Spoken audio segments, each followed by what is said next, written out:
it home, I dug her out, then I made her one of my aces. Marijuana fragrance, this tree here is outrageous. Want me to play in your city? Send an email to my agent. Yo, what's going down, everybody? It is Straight Outta Boston here, aka the King of Boston, and today we're back for episode 36 of the Utah Jazz Association on NBA 2K13, and today we're going to be going up against the Philadelphia 76ers. And the Philadelphia 76ers have become a very, very good team. They are first in the Eastern Conference in terms of standings. We are first in the West, so you can say it's the best in the East versus the best in the West. And this team, I mean, it's not too much different from the team that they threw out in real life this season, but it's added some parts around it, and a lot of the players have just developed into superstars. I mean, Drew Holiday really emerged this season in real life as an all-star caliber point guard, one of the best in the NBA, and he really is just, kind of developed into that type of player, and even better one, quite frankly.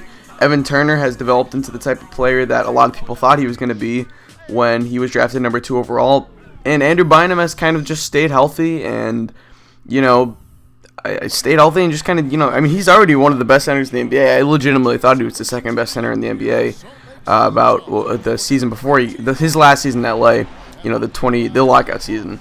And he's just kind of stayed healthy, and he's become that type of player. So, I mean, him, Evan Turner, and Drew Holiday have really formed a big three on this Philadelphia team. They've added pieces around it. They have Elliot Williams starting at shooting guard. He is a very good three-point shooter, really good in that spot-up role. And they also have Thaddeus Young, who is a quality player. He's not a great one, but he's quality. He can kind of grab rebounds, score from the low post if he needs to. And it's a pretty solid all-around team. There you can see Evan Turner showing off some of that with the one-handed slam right there.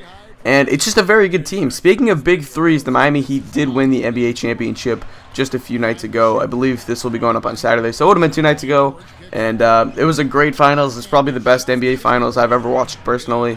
2010 was pretty good. I didn't watch all of that, and I don't know. I think out of the NBA finals that I've really watched closely, this was by leaps and bounds the best one that I've ever watched. And it was really fun. Game 7 was incredible. Hats off to LeBron and the Heat. And the Spurs have nothing to be ashamed of. They played. I think someone tweeted on Thursday night, after the Heat won, they were just a little bit closer than the Spurs were to winning the finals after Game 6. I mean, it was that close. It was such a highly contested series, and I don't think we're ever going to see an NBA Finals like that for a long time. So I was really happy with that.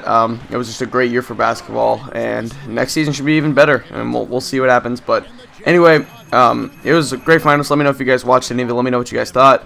Let me know what you guys think of LeBron James getting his second ring.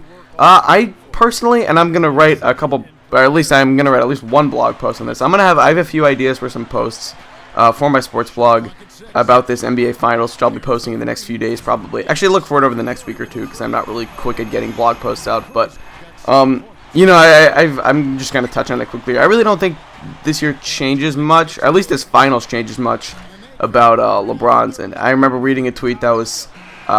It was, quote, LeBron's the best I've ever seen unless Kawhi Leonard makes a free throw on Tuesday night. And that sums it up, too. I mean, it was that close of a series, and it's just weird to think that really changed people's perception of LeBron James. I think that's a little bit unfair to LeBron James. I think he's easily the greatest player in the NBA right now. He's probably one of the 10 greatest players to ever play the game at this point.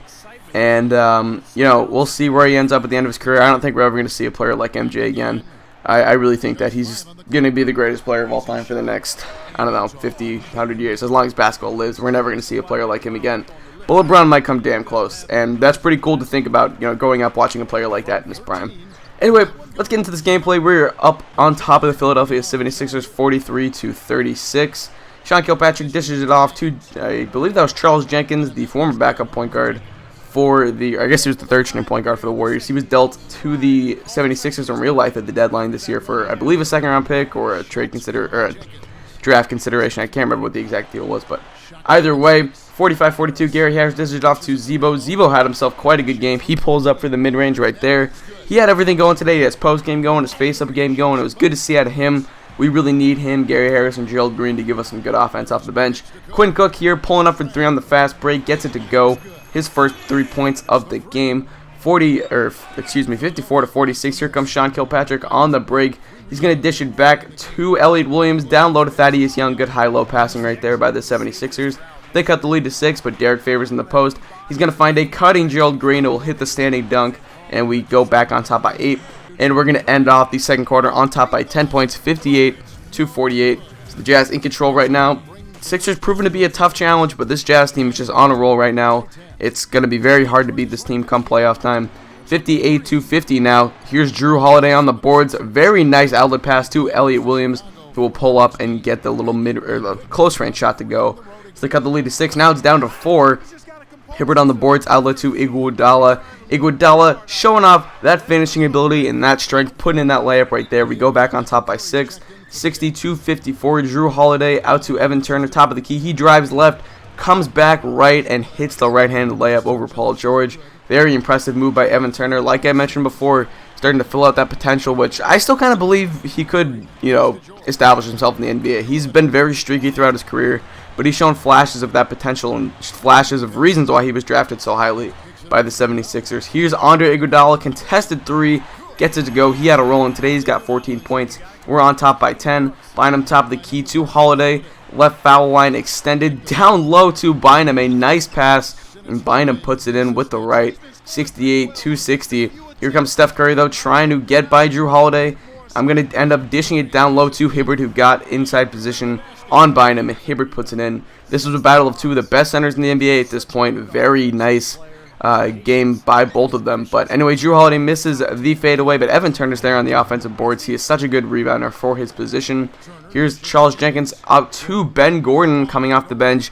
And even if Ben Gordon declining a little bit, he's still a sharp three-point shooter in 2K. So here's Charles Jenkins running the break once again, slowing it down a little bit here, but he's going to get the pick from Arnett Moultrie, come around, get by the defender, and hit the floater. So it's a three-point game.